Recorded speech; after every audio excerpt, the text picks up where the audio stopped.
What you mean? దాని గురించి నేనేమైనా నీతో డిస్కస్ చేశానా? నేను ఎలాంటి నేరం చెయ్యలేదని తెలిసిన తర్వాత పోలీసులు ఎలాగో వదిలేస్తారు.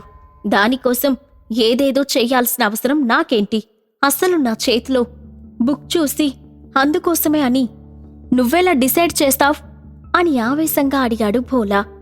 అబ్బో, నీ తెలివితేటలు నా దగ్గర కాదు. బుక్ పట్టుకొని మూలాన కూర్చున్నంత మాత్రాన నువ్వేమీ ఇన్నోసెంట్ అయిపోవు. నేరం చేస్తేనే జైల్లో వేస్తారు. ఆ మాత్రం కూడా నాకు తెలీదు అనుకున్నావా అని ధీటుగా అడిగాడు దేవరాజ్.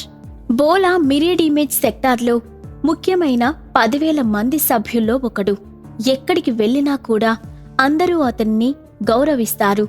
అలాంటి వ్యక్తిని పోలీసులు వాంటెడ్గా అరెస్టు చేసి జైల్లో పెట్టారు. కానీ ఇప్పటివరకు అతనికి వ్యతిరేకంగా ఒక్క సాక్ష్యం కూడా సంపాదించలేకపోయారు. అతని మాటలకి ఇరిటేట్ అయిన భోలా పాకెట్ FM డౌన్లోడ్ చేసుకుని కింగ్ ఆడియో సిరీస్ వినేయండి.